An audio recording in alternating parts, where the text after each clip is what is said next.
He thought he didn't have a child, until a little girl called and said, "Dad, Mom's in the ICU." Andrew Lawson didn't believe in mess. Not in life, not in business, and certainly not in relationships. He had structured his world to be clean, controlled, and self-contained. The office on the top floor of Lawson Global reflected that perfectly. Glass walls, concrete floors, monochrome art.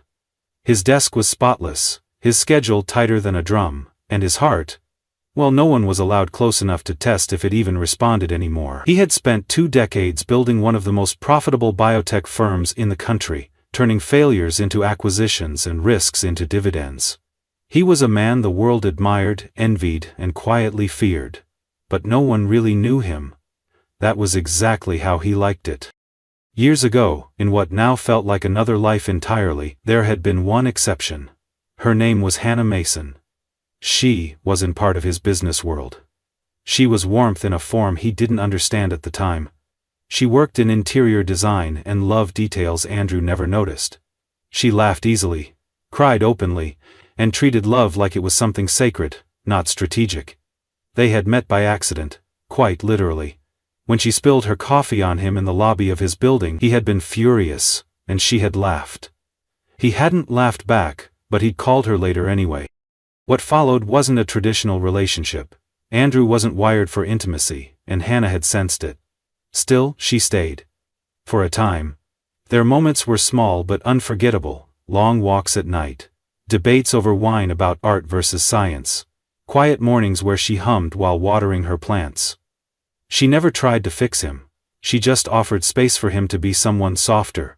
And he did soften, briefly, until the moment she brought up something real, something permanent. She told him she was pregnant. He had stood there, frozen, staring at her across the kitchen counter like she had spoken in a language he couldn't translate. It was late. The city lights poured through the windows behind her. He remembered the way her hands trembled slightly, but her voice stayed firm. She wasn't asking him for anything, just telling him the truth. And that, perhaps, was what scared him most. There had been no manipulation, no drama, just honesty. His response had been ice cold. He told her he wasn't ready, that it was irresponsible, that maybe it wasn't even his. The words came fast and sharp, thrown like knives before he even thought to hold them back. Hannah didn't cry. She just looked at him for a long time and said, "I hoped you'd be better than this." Then she packed her things and left. He didn't stop her. He told himself it was the right thing, that it was better for both of them. That he wasn't built for fatherhood, for family, for feeling anything that might compromise his focus. And then she was gone.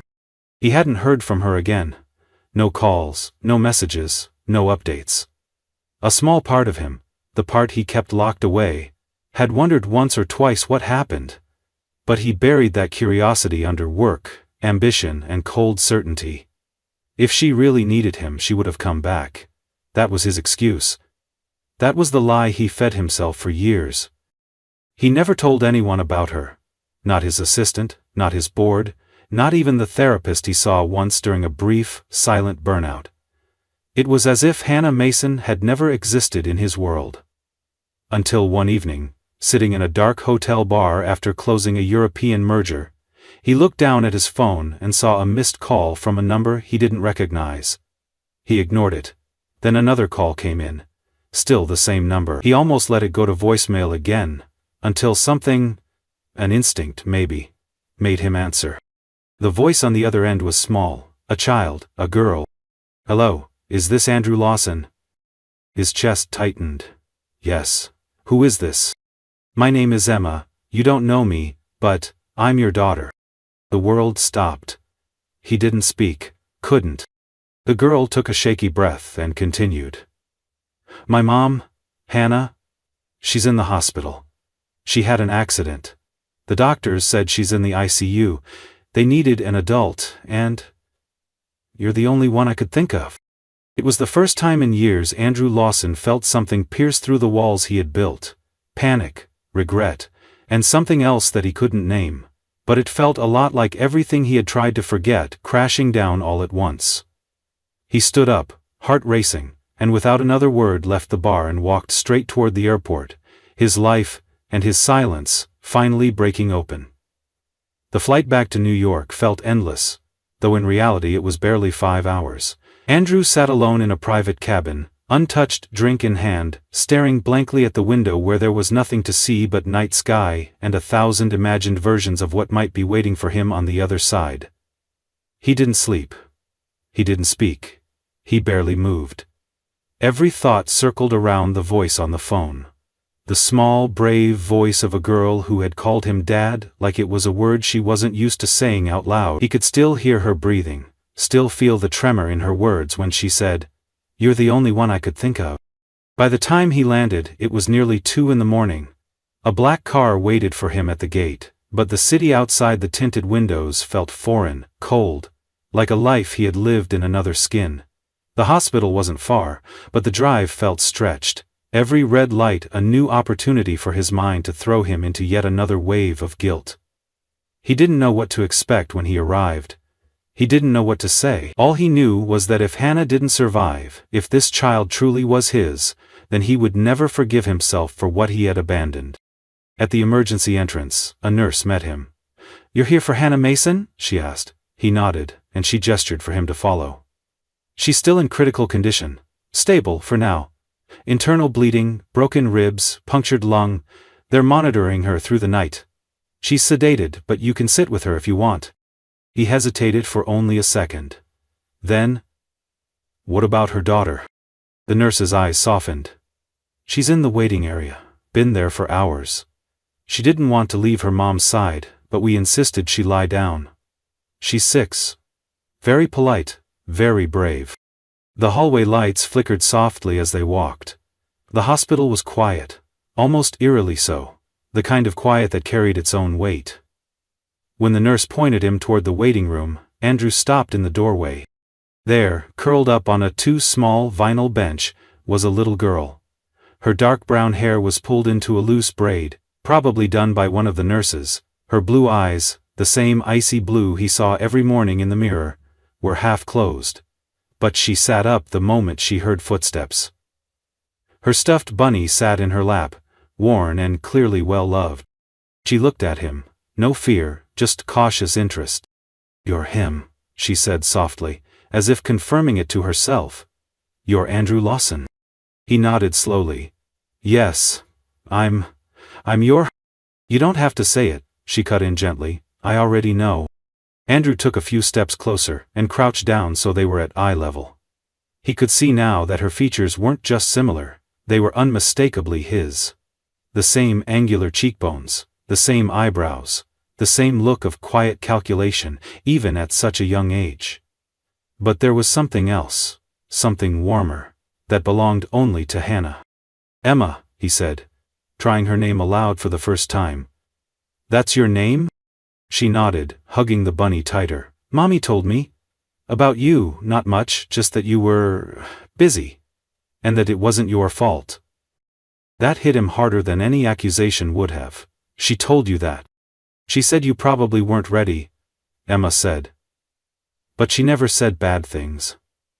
I think she didn't want me to hate you." Andrew looked down, then back at her. "You don't?" Emma shrugged in a way that looked far too grown up. "I don't know you yet." There was nothing he could say to that. She was right. He had no place in her world yet. No history, no memories, no moments. Just absence. But he was here now. And even if it was far too late, even if Hannah never woke up to see him again, he couldn't walk away from this little girl, with his eyes, and her mother's heart. "I want to stay," he said quietly. "If that's okay with you." Emma looked at him for a long time, then gave a single, small nod. "You can sit with her. She's been asleep a long time." He stood and followed the nurse to the ICU. The room was dim, filled with the low beeping of machines and the sterile scent of antiseptic. Hannah lay still, pale and fragile beneath the layers of wires and tubes. It didn't look like her. But it was her. Andrew sat down beside her, suddenly unsure what to do with his hands. He reached for hers, hesitant, then finally rested his palm over her fingers. Her skin was cool, delicate, but alive. He leaned in and whispered, "I'm here, I'm sorry. God, I'm so sorry." She didn't move. The machines went on beeping. He sat there for hours, not speaking again, just holding her hand, as if trying to pour into it all the years of silence he now wished he could take back. Outside the room, Emma waited. She didn't cry. She just kept looking at the door, as if expecting the moment it would open and her mother would walk out, smiling like nothing had happened. But Emma knew better. She was 6. And she had already learned how to wait for people who leave to come back. This time, she only hoped one of them would stay. Morning light began to creep through the narrow hospital windows, painting the sterile white walls in a soft, golden hue. The first signs of dawn broke through the long, dark silence of the night. But Andrew hadn't moved from Hannah's bedside. His suit jacket was draped over the back of the chair, his sleeves rolled to his elbows, and the skin under his eyes had grown dark from exhaustion. He had spent the entire night watching her breathe, counting the slow rise and fall of her chest, listening to the quiet symphony of machines keeping her alive. Every beep, every shift in her pulse on the monitor, had him on edge. This wasn't a world he understood. Here, power meant nothing, influence meant nothing. All he could do was sit, wait, and hope she would open her eyes again. A quiet knock came from the doorframe. He turned and saw Emma, still holding her bunny, standing there barefoot with a nurse behind her. Her clothes were wrinkled from sleep, and her hair stuck out in every direction, but she looked at him steadily, her blue eyes unblinking. The nurse spoke gently, saying that Emma had asked to see her mom. Andrew stood quickly and offered his seat without thinking, but Emma shook her head and instead walked over to him. She didn't say anything, just reached up and took his hand, as if they had done it 1,000 times before. "I don't want to sit," she whispered. "I just want to stand next to her." So together they stood, father and daughter, watching the woman who had connected them both in the most painful and beautiful way imaginable. Emma didn't cry. She didn't flinch at the wires or the bandages. She just stood very still, holding Andrew's hand like it was the only anchor she had left. After a while, the nurse gently guided her out of the room again, promising her pancakes if she came to the cafeteria. Emma looked back once at her mother, then disappeared down the hallway. Andrew didn't follow her this time. Instead, he finally allowed himself to collapse back into the chair. The silence in the room returned, but it felt heavier now, almost suffocating. His thoughts spun relentlessly. What if Hannah never woke up? What if Emma had no one left? Could he? Would he? Be enough for her? And if Hannah did wake up, what would she even want from him? Forgiveness? Distance? Nothing at all? He realized how little he truly knew about the woman lying unconscious beside him. He had known parts of her once. Her laugh, the way she used to sing while cooking, how she always had a plant she was trying not to kill. But he didn't know who she had become in the 6 years since he last saw her. Who had she become as a mother? What dreams had she let go of? What had she built in his absence? And why had she never tried to find him? That question sat deepest of all. Later that day the doctor finally came in. Andrew stood immediately, his heart in his throat. The man was calm, professional and cautious. He explained that Hannah's condition had stabilized, but she remained in a coma. No brain damage was evident on the scans, but they didn't know when, or if, she would wake up. It could be hours, days, weeks, there was no telling. The doctor left, and Andrew sat back down, trying to breathe. She was alive, but she wasn't here. And until she returned, he was standing on a fault line between 2 lives. One where he was a distant, emotionally detached CEO, who had made all the right moves on paper. And one where he had a daughter. A woman he had broken, and a chance to become someone else entirely. He left the room only once that afternoon, to sit with Emma in the hospital's tiny garden courtyard. She sat cross-legged on a bench, her bunny tucked into her lap, nibbling on a granola bar the nurse had given her.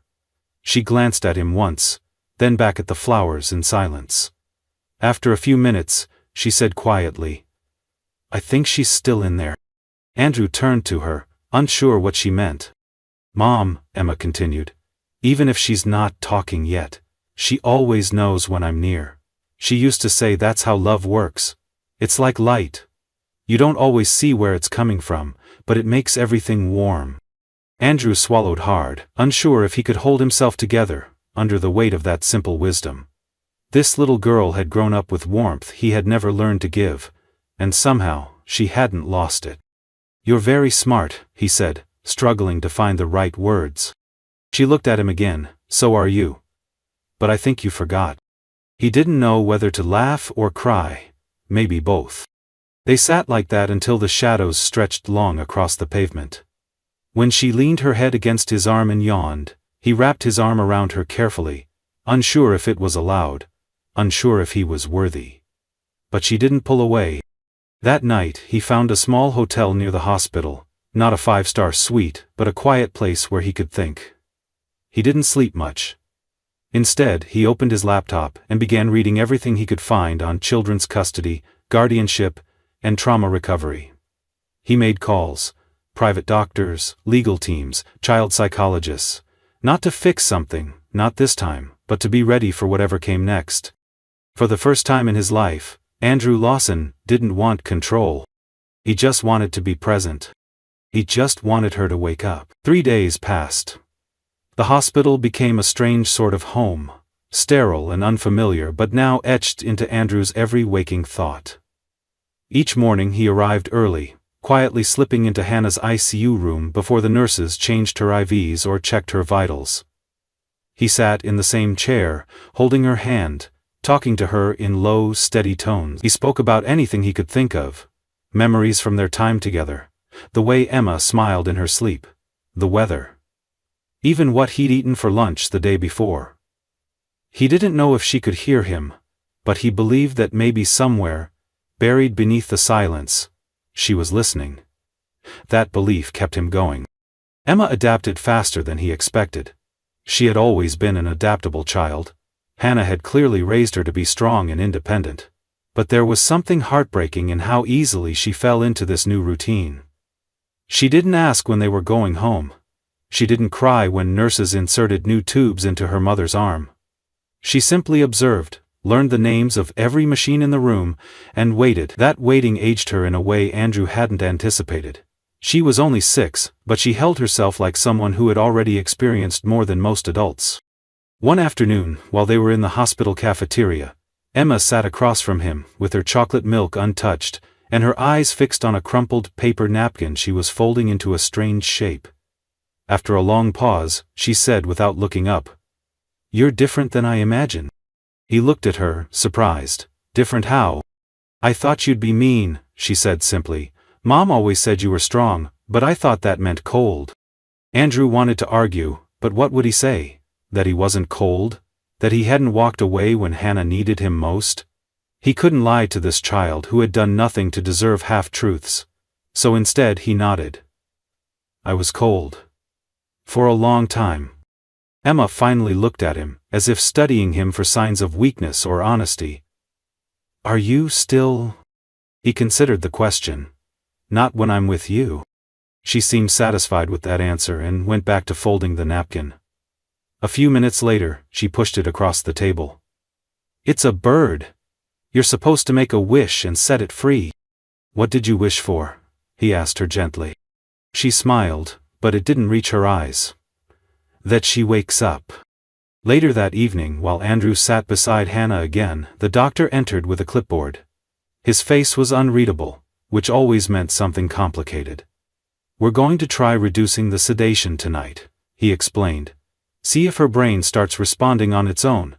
It's a slow process, but it's the first real step toward recovery." Andrew sat motionless, processing the information. "So, she might wake up?" "Possibly. We can't guarantee how quickly. But we're optimistic." Optimism wasn't a word Andrew had let himself believe in for a long time. He thanked the doctor, and stayed even later than usual, staring at Hannah's still face, and wondering what she would say when her eyes opened. Would she be angry? Scared? Would she want him gone, despite everything he had tried to do since the accident? He didn't know. But he was willing to face it. That night, after walking Emma back to the guest room the nurses had set up for her, She asked something he hadn't expected. "If she doesn't wake up, do I stay with you?" The question struck like a punch to the chest. He knelt beside her, searching her eyes. "Do you want to?" She hesitated. "I don't know. I don't really know you, but I don't want to go to strangers." "You'll never have to," he said immediately. "I promise you that. No matter what happens, I'll be here. You're not alone." She nodded slowly, but didn't say anything else. That night, when Andrew returned to the hotel, he contacted his lawyers and began preparing for guardianship.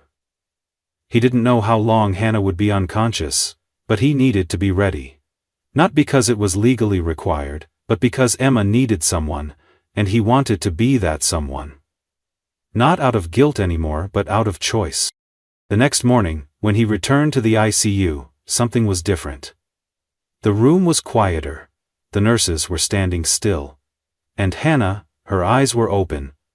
Not fully focused, not entirely aware, but open. Andrew didn't breathe for a full 10 seconds. Then one of her fingers twitched under his hand. "Hannah," he said, his voice hoarse and trembling. Her lips moved slightly, barely a sound escaping, but the effort was there. A murmur, a breath. She was coming back. And for the first time in years, Andrew Lawson felt something close to hope take root in the wreckage of his past. The days following Hannah's awakening were fragile and delicate, as if the entire world had shifted onto a thin sheet of glass that might crack under the weight of the wrong word or gesture. Her eyes, though open, were slow to adjust, not just to light or movement, but to the reality she had re-entered. It took time before she could speak in full sentences. The first days were filled with whispered questions, soft blinking, confusion, and quiet tears that slipped down her temples when no one thought she noticed. Her body had endured trauma, but her spirit had as well. And the sight of Andrew sitting by her bedside, day after day, watching over her and their daughter, seemed to confuse her more than anything else. The first time they were alone, she turned her head slightly and looked at him for a long time. Her voice rasped and nearly inaudible. "Why are you here?" He didn't answer right away. There was no easy sentence that could explain what had changed in him. "Emma called me," he said finally. "She told me what happened. I got on the first flight back." Her eyes searched his face for some trace of the man she remembered. "You didn't come for 6 years," she whispered, her voice thick and raw. "I know," he said. "And I was wrong. About everything." She looked away. "I didn't tell you. I should have, but I didn't. I was afraid of what you'd say. Of how you'd look at her." "I don't blame you," he said. "I gave you no reason to trust me. I was scared then. I thought love was a liability. I thought children would break the life I'd built. I was wrong." She blinked slowly, the corners of her mouth trembling, though no emotion fully formed. "She's everything," she whispered. "I know that now," he replied. For days after, their conversations remained careful, cautious, as if walking over old glass. Andrew stayed at the hospital, even when she told him he didn't need to. He brought Emma every morning and took her home every evening. He asked for nothing in return, no absolution, no permission. Just the chance to be near. Emma's presence helped Hannah heal in a way no medication could. Her laughter in the hospital corridors. The little songs she sang while drawing pictures at the edge of her mother's bed. Her way of explaining to the nurses what every button on the IV machine was for. These moments pulled Hannah back to life with surprising speed. But it was her comfort around Andrew that startled Hannah most. Emma would reach for his hand, crawl into his lap without prompting, even rest her head against his shoulder like she had always belonged there. And maybe, without realizing it, she had. One evening, after Emma had fallen asleep in the corner of the room with her bunny pressed under her chin, Hannah turned to Andrew. Her voice was stronger now, though still quiet. "She trusts you." "I'm still learning how to deserve that," he answered. "She talks about you like you've always been here." "I think she wanted me to be, even before she knew who I was." Hannah didn't speak for a while. She stared at Emma, watching her chest rise and fall with the steady rhythm of sleep. "She's strong," she said eventually. But it's not fair that she had to be. Andrew nodded, swallowing hard. I want to make it right. Not with words, not with promises, just time, effort, showing up. Hannah turned her head toward him, and for the first time since she'd woken up, her expression softened, less guarded. You're not the man I left behind. I'm trying not to be. She gave a small nod, as if accepting that for now. Over the next few weeks, Hannah slowly transitioned out of the ICU. Andrew helped organize her physical therapy, consulted with doctors, hired a private in-home nurse for when she was discharged, and never once asked to take over. He didn't swoop in with grand gestures. He simply stayed, a steady presence. One day Hannah returned home, the first time she walked through the door of her modest apartment, her legs shaking. Emma clung to her waist and said, "Now it feels like home again." Hannah cried for the first time since the accident. Andrew didn't move back in.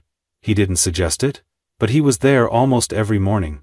He made breakfast, he drove Emma to school. He helped Hannah dress when her joints ached too much to manage on her own. He sat on the floor and built puzzles with Emma, even though he had never touched one before. He folded laundry. He learned how Hannah liked her coffee. Slowly, carefully he wove himself into their daily life, not as an outsider demanding a place, but as someone humbly asking to earn it. People around them noticed, neighbors, teachers, even Hannah's mother, who had visited once with suspicion in her eyes, now watched Andrew with quiet respect. He wasn't there out of obligation. He was there out of devotion. One quiet night, weeks after her return home, Hannah found herself sitting beside him on the small back patio. The stars above were soft and pale, and the air smelled like lilac. Emma was asleep inside, her laughter still echoing faintly through the screen door. "Do you miss your old life?" Hannah asked him. He didn't have to think. "No. I was lonely, but I didn't know it." She looked at him for a long time. "You know this isn't going to be easy, right? This isn't some temporary fix." "I'm not here to fix," he said. "I'm here to stay." And for the first time, she believed him. Autumn came quietly, the way it always did in New York, slipping in beneath summer's breath, and spreading a cool hush over the city. Trees began shedding their green for gold. The light shifted to something softer, and the wind carried with it the scent of change. For Andrew, the season felt symbolic, as if his life had entered an entirely new chapter, one that didn't revolve around quarterly projections or investment calls, but around school lunches, early mornings with sleepy eyes, and quiet dinners that left the house smelling like cinnamon and baked apples. It was foreign territory, but he welcomed it. Emma had begun to thrive in ways Andrew hadn't even realized were possible. Her drawings became more colorful, her laughter more frequent, her trust more visible. She no longer looked for his approval, as if testing it. She simply assumed it was there. One Saturday morning she climbed into bed between him and Hannah, with her bunny and a handful of cereal. Her hair a wild mess, and her feet freezing.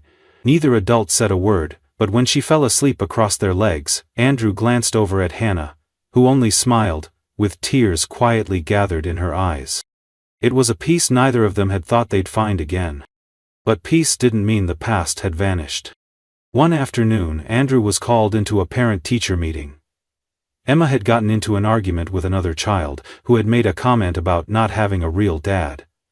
The words came from a place of childhood ignorance, not malice, but they had struck something deep inside Emma. She had shouted, pushed a chair, told the boy that her dad was real because he showed up, even when it was hard. Andrew listened as the teacher recounted the incident, a mixture of pride and heartbreak knotting in his stomach. Afterward, as they walked to the car, Emma kicked at leaves without looking up. He knelt beside her, and asked gently if she wanted to talk about it. She was quiet at first, then mumbled, "I know you weren't there before. But I don't want people to think you're not my dad." He took her hand in both of his and said, "Emma, anyone who sees us for 5 seconds will know I'm yours. And I don't care what label they use. I just want to be there for you. Every day. Always. She nodded and hugged him tightly, burying her face in his coat. That hug stayed with him for days. Meanwhile, Hannah was progressing. Her recovery was steady, and the physical therapy helped, but there were setbacks too. She had good days where she joked and cooked and teased Andrew about his horrible folding techniques. And she had days where she couldn't stand up without assistance, and refused to let Emma see her struggle. On those days, Andrew stepped in quietly. He never made her feel small. He just did what needed doing, rubbing her legs, carrying her from room to room, massaging her shoulders, while she pretended to scroll her phone with dry eyes. One evening as she lay in bed, staring at the ceiling, she finally said, "I'm scared I won't be the mother I was before." Andrew sat beside her and shook his head. "You won't be. And that's okay. Because now you're stronger. Emma doesn't need who you were. She needs you now. And I do too." She reached for his hand, and for the first time since her accident, she let herself cry in front of him without trying to turn away. As the holidays approached, Andrew decided to do something small but meaningful. Without telling Hannah, he took Emma to a family photographer and arranged a quiet shoot in Central Park, just the two of them. He wanted Emma to have photos that showed what was true now, not what had been missing before. They spent an afternoon running between trees, tossing leaves, and laughing so hard, Emma got hiccups. When they were done, she climbed onto his shoulders and whispered, "That was the best day of my life." Later, when he presented the framed photos to Hannah, she stared at them for a long time without saying a word. Then she looked up and said, "I don't know what you're trying to become, Andrew." He met her gaze. "I'm not trying to become anything. I'm just finally being who I should have been." She nodded slowly. "Well, you're doing it." They spent Thanksgiving together, just the three of them, in a kitchen filled with warmth and flour and more burned edges than planned. Emma said grace without being asked, thanking the people I love most, even if they're not perfect. Andrew looked at Hannah, and Hannah looked at him, and neither of them laughed. Because somehow, those words had said everything. That night, when Emma was asleep, Andrew and Hannah sat in the living room, sharing a blanket and a bottle of wine. The television played quietly in the background, but neither of them really watched it. After a while, Andrew said, "You know, I used to think happiness was the enemy, that it distracted me from being great." "And now?" Hannah asked softly. "Now I think I spent a long time being great at all the wrong things." She rested her head on his shoulder, and they sat in silence, both knowing that healing didn't always come with closure, and love didn't always come with clarity. But if you kept showing up, day after day, it just might become something solid enough to hold. Winter came early that year, draping the city in a curtain of frost that made the sidewalks shimmer and the windows fog with every breath. The cold had a way of bringing people closer together, pressing them into shared spaces and shared warmth. And for Andrew, it brought a kind of intimacy he hadn't realized he was missing. Inside Hannah's apartment, things were far from perfect. There were still medical bills, Hannah's occasional pain, the strain of co-parenting after years of separation. But there was also laughter again, the smell of soup on the stove, and the sound of Emma's footsteps in fuzzy socks as she ran down the hall calling for both her parents. The world outside was freezing, but their little corner of it felt more alive than ever. Despite the progress, Andrew still lived with an unshakable fear that what he was building might not last. He hadn't asked Hannah for anything permanent yet, though the idea lived quietly in the back of his mind, every time he saw her fall asleep on the couch beside him, or watched Emma draw all three of them into one picture without hesitation. He hadn't earned a future, yet. He was still earning the present, every single day. One night, while Hannah was resting and Emma was asleep, Andrew found himself alone in the kitchen, staring down at a small velvet box he had hidden in the back of the silverware drawer. He had ordered it weeks ago, not because he had a plan, but because something inside him needed to believe the day would come when he could offer it to her. The ring inside was simple, platinum, understated, but designed with care. He hadn't yet touched it beyond opening the box once to make sure it was real. Tonight, for reasons he couldn't explain, he lifted it again, and held it in his palm. Not with the confidence of a CEO used to closing billion-dollar deals, but like a man standing on the edge of something fragile and sacred. He didn't propose that night. He didn't even tell her about the ring. Instead, the next morning, he bundled Emma into her coat and scarf and surprised her with a visit to his office. She had never seen that side of his life before. His assistant, startled at first, quickly rearranged his day when she saw the little girl beside him, beaming with pride. Emma walked through the halls like royalty, greeting employees, inspecting chairs, asking if there was a kids section. Andrew introduced her to everyone, letting them know exactly who she was, no hesitation in his voice. She was his daughter, and today, she was in charge. Later, in his office, she sat behind his desk and scribbled her name on sticky notes while he watched from the doorway. At one point she looked up at him and said, "Was this what you were always doing when you didn't call us?" The question hit him harder than it should have. He crossed the room slowly, sat beside her and said gently, "Yes. I thought I was building something important. But I missed the most important part." Emma nodded as if she understood, then passed him a sticky note with a crooked heart, drawn in pink marker. "You can keep that. So you don't forget." The moment settled into him like a promise. The next big shift came just before Christmas. Hannah caught the flu, and it hit her harder than expected. The fever spiked, her energy dropped, and for a week, Andrew became the center of the household, managing Emma's school, the meals, the medicine schedule, and the endless laundry. He didn't complain. He didn't waver. When Hannah could finally sit upright again, she found him asleep on the floor of the bedroom, wrapped in a blanket, a notepad of appointments and reminders still clutched in his hand. She watched him sleep for a while, and something deep inside her shifted. This wasn't just a man trying to redeem himself anymore. This was a man who had changed, cell by cell, moment by moment, into someone who stayed. On Christmas morning, Emma woke them both before sunrise. She tore through wrapping paper and danced around in her pajamas. But the most unexpected gift came in the form of a small box she handed to Andrew, her name written on it in messy crayon letters. Inside was a braided string bracelet with beads spelling out, "Dad." He didn't even try to stop the tears. He slipped it on his wrist, and promised to never take it off. That night, as the fire in the hearth burned low and the house finally quieted, Andrew and Hannah sat on the couch, sharing the last piece of pie. Neither spoke for a long time, the silence between them full of years they had lost and all they had reclaimed. Eventually, Hannah reached out and took his hand. "I never imagined this," she said softly. He looked at her, eyes steady. "I did. I just never thought I deserved it." She leaned her head on his shoulder, and for the first time, he believed she wasn't leaning out of forgiveness or pity, but out of choice. Outside, snow began to fall. Inside, something much warmer had already begun. Spring arrived slowly, with shy sunlight that stretched gently across windowsills and melted away the last signs of winter. In Hannah's apartment, the air smelled of fresh flowers, warm toast, and something new. Something that felt like hope, but more grounded, more real.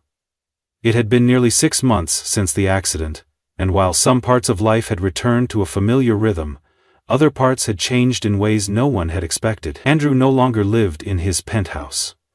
His suits were still in his closet, but they shared space now, with Emma's school art projects, mismatched mugs, and laundry baskets that overflowed, at least once a week. He hadn't abandoned his business, but his priorities had shifted so completely that even his board of directors had noticed. He still made big decisions, but now he made them after school drop-offs, while waiting at ballet practice or from the living room floor with Emma coloring beside him.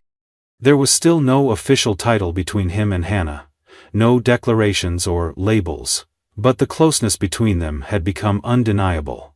They moved around each other effortlessly, making coffee for the other without asking, folding each other's laundry, reaching for the same blanket during movie nights. They were a family, even if no one had said the word out loud, and perhaps that silence was part of what made it feel sacred. One morning in April, Andrew woke before the sun. The city was still quiet outside, and inside the apartment was filled with the soft sounds of early life. Emma's gentle snoring down the hall, the refrigerator humming, the wind brushing against the windows. He sat at the kitchen table, a cup of coffee in one hand, the small velvet box in the other. He had carried it with him all this time, waiting, not for the perfect moment, but for the true one. Later that day, he told Emma he needed her help with something important. She grinned immediately, sensing that it wasn't a regular errand. Together they spent the afternoon baking Hannah's favorite pie, burning the first attempt and laughing through the second. Emma made a card using colored pencils and glitter glue. She wrote, "You're my favorite person," in large, uneven letters, and drew 3 stick figures holding hands beneath a sun. Andrew placed the ring box inside the pie box, tied it with a ribbon, and tried to calm the nerves that had built quietly in his chest all week. That evening, when Hannah came home from a doctor's appointment, she was met with the smell of warm apples, vanilla, and cinnamon. Emma dragged her to the living room and announced, "Surprise! We made something for you." "Well, he did most of it. I just bossed him around." Hannah laughed, eyes shining. She opened the box slowly, expecting dessert, and then froze. Inside, nestled between 2 folded napkins, was the small black box she hadn't seen before. Her hands trembled slightly as she lifted it out, opened the lid, and saw the ring glimmering beneath the soft lighting. Andrew stood up, gently taking her hand. Emma stood beside them, holding her bunny with both arms, barely breathing. Andrew didn't kneel. He didn't need to. His voice was steady but full of emotion as he said, "I didn't know how to be a father. I didn't know how to be a partner. I didn't know how to stay when things got hard. But you taught me. You both taught me. I've already had everything I ever wanted in this house, in this life, with you. But I want to make it official. I want to be your family. If you'll have me." Hannah looked from the ring to Andrew, then down to Emma, who whispered, "Please say yes." And she did. Through tears, through laughter, through a kind of disbelief that this man, the one she had once left behind, was now the one standing in front of her, asking to build something permanent. She said yes. The weeks that followed were filled with joy, with planning that wasn't about grandeur but about meaning. They held a small ceremony in the same garden where Andrew had once sat with Emma and promised her she would never be alone. This time, she walked down the aisle with Hannah on one side and Andrew on the other, her little hand in both of theirs. Friends and neighbors, nurses and teachers, even Andrew's stunned business partners gathered to witness what love looks like when it is rebuilt brick by brick. During his vows, Andrew didn't speak about love in big poetic phrases. He simply promised to keep showing up, to keep learning, to keep earning the right to be theirs. And when they exchanged rings, Emma clapped so hard she knocked over her juice cup and didn't even notice. That night, as they returned home, Hannah stood in the kitchen watching Andrew and Emma clean up the last of the cake crumbs. She leaned against the doorframe, one hand on her chest, the other wrapped around a mug of tea, and thought to herself that maybe life didn't always unfold the way you planned. Maybe it started with heartbreak, with silence, with mistakes, but if you listened closely, if you stayed soft when you wanted to run, if you waited long enough, sometimes it ended in a kind of joy you never saw coming. She walked over and wrapped her arms around them both. And this time, none of them ever let go. As the author, I believe the ending of this story reflects the kind of healing that doesn't come from grand gestures, but from quiet, consistent love, the kind that grows through brokenness rather than avoiding it. Andrew's transformation wasn't instant, or easy, and that's what makes it meaningful.